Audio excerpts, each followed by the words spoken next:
Hello my dear students, welcome to your science class.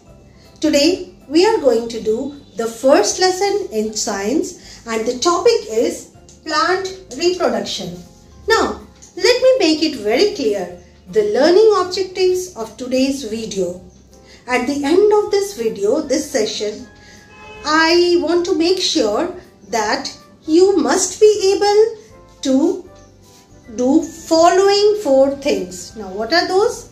First of all, you must be able to define the term reproduction. Then you will be able to name all the parts of the plants through which plants reproduce. Thirdly, you will be able to name some common seeds that we use in our daily lives. And the fourth one is that you will be able to give reasons why all the seeds that are planted are not able to grow into new plants. So, keeping these 4 objectives in mind, let us begin with the lesson today. Now, I'm sure all of you are aware of the term plant. But can you define the term reproduction? You know the meaning of reproduction, producing again. Let us define this term reproduction. The process by which a living organism produces new organisms of the same kind is called reproduction. Now, reproduce means to produce of the same kind. For example, a mango seed will give birth to a mango plant. A banana will give birth to a banana plant. Monkeys will give birth to baby monkeys and fishes will give birth to fishes. Similarly, human beings give birth to human beings. Reproducing, producing its own kind is called reproduction. So, the first one, you must know the definition of reproduction. Moving over to plants, how plants give birth to their own kind. Well, plants, all of you know that plants give birth through the most common ways through seeds. I'm sure you must have planted seeds and watched them grow into new saplings. But let us learn more ways how plants reproduce. Now plants reproduce through seeds, most common.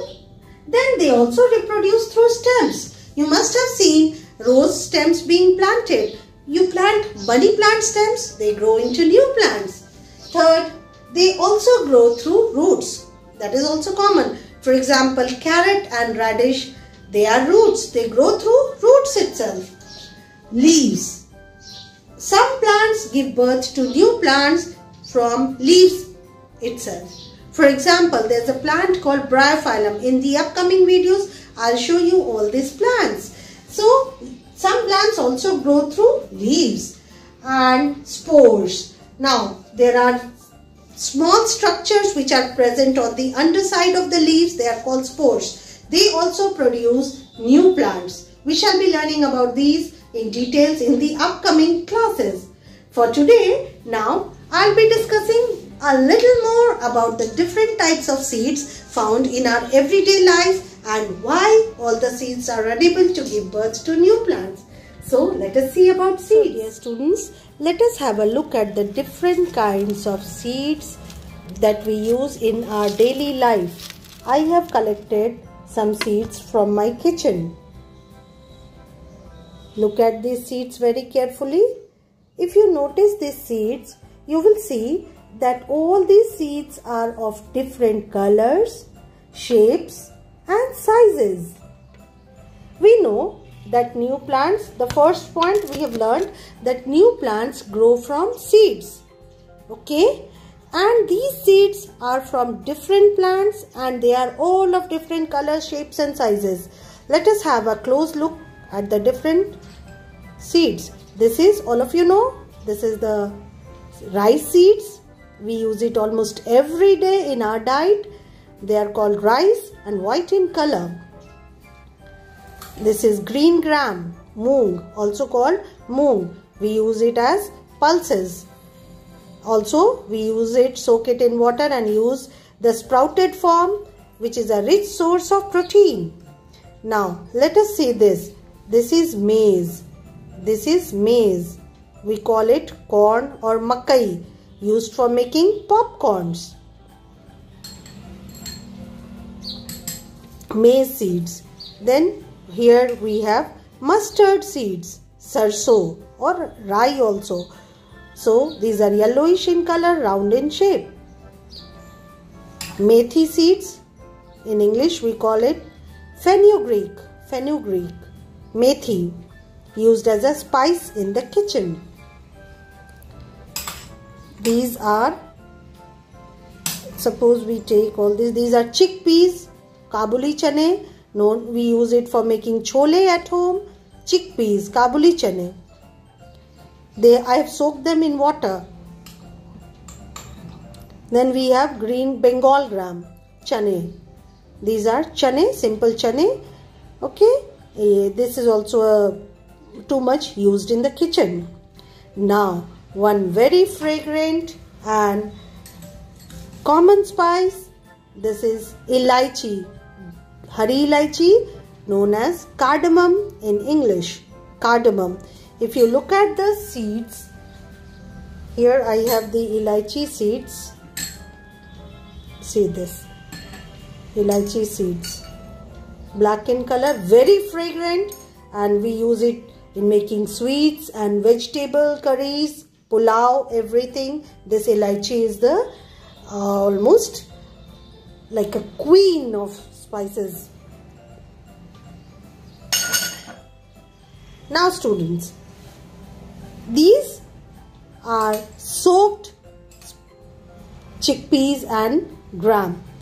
When I soaked it overnight and then wrapped it in moist cloth and kept it for 4 to 5 days, this is what happened to the seeds. This is what happened. It gave sprouts, young, and then turned into young saplings, young plants. I am going to explain a detailed structure of the seed, the different parts of a seed in the next video, and also how a seed germinates into new plants. Before that, let me explain you one more important thing. All the seeds that we plant for growing into new plants do not grow into new plants. All the seeds that we want to grow into new plants, they do not grow into new plants. You want to know the reason why? I'll explain you. Just now, if you see some seeds, they are not as good as they should be to grow into new plants. Let us have a look at these seeds. See, look at these seeds closely. See, most of these seeds are spoiled. They have been eaten by insects. So, it's difficult for these seeds. These seeds cannot grow into good, healthy plants, or they might not grow into plants at all. Let us try to understand why all the seeds do not grow into plants. Open your book on page 2. Page 2 of your science book. Let us read these lines. Why do plants produce so many seeds? Plants produce many seeds because all the seeds do not grow into new plants. Some seeds do not grow into new plants because of the following reasons. Children, here are 4 important reasons why the seeds do not grow into new plants. Please number them 1, 2, 3 and 4. First reason is they are not healthy. Just now I showed you that all the seeds that are kept for growing into new plants may not be healthy. They might be rotten. They are eaten by insects and birds. And I showed you many of the seeds are eaten by insects, and also when they are put in the fields, they are destroyed by birds and other animals also. Number 3, they are destroyed by wind or heavy rains. Very obvious, because of weather changes, winds and rain, most of the seeds are washed away or flown away by the wind. Number 4, they do not get the right conditions to grow into plants. Now, they do not get the right conditions. What are these right conditions? Earlier also you must have studied that plants need air, water and sunlight. Adequate quantity of air, water and sunlight to grow into new plants. So these right conditions, if they do not, seeds do not get these three right conditions, they will not grow into plants. I'll explain you with an example in the next video. So what do we conclude? We conclude that the seeds that survive and find favorable conditions grow into new plants. That means those seeds which find all the right conditions to grow, they will grow into new plants, and others they do not grow. So when we plant about 10 seeds, maybe all of those 10 seeds will not grow into new plants. So my dear students, next class I am going to explain you the parts of a seed in the next video. Today what you have to do, you have to do this activity. From your kitchen, collect different types of seeds such as peas, kidney beans, chickpea, coriander, black pepper and red chili. Compare their color, shape and size. Children, you must know. I am not showing you the different seeds like coriander. I have not shown you. I did not show you kidney beans. Kidney beans means rajma. Chickpea, kabuli chane or chole chane. Coriander is dhania, black pepper is kali mirch and red chili is lal mirch. So you just take these spices. Please observe them and write their names in your notebooks. Okay. Now I am going to recap whatever we have learned today. Okay. So my dear children, let us have a quick recap of all that we learned today. Remember, we had 4 major objectives. Let us see. In chapter 1, plant reproduction, we learned the contents on pages 1 and 2 of your science book. Well, the first thing we learned that what is reproduction? The definition of reproduction. Reproduction is a process by which a living organism produces new organisms of its own kind. So, please learn the definition of reproduction. Secondly, we also learned that plants reproduce in a variety of ways, many ways through which plants reproduce. So, the most common ways through which plants reproduce are they reproduce through seeds, stems, roots, leaves and spores. Today we learnt about a few seeds also. Some common seeds that we use almost every day in our life are rice, pulses, mustard, cumin. Cumin is jeera, then fenugreek, methi, chickpeas, chili seeds, corn and many other seeds. We also learned that why all the seeds are unable to grow into new plants.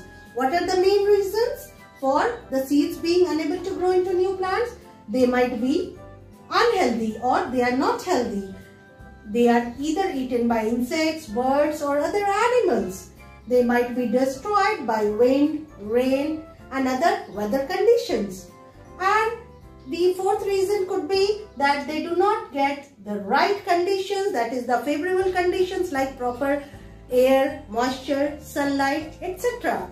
So my dear students, please revise pages 1 and 2 from your book and be ready for the upcoming videos and other information. Have a nice day dear students. Thank you.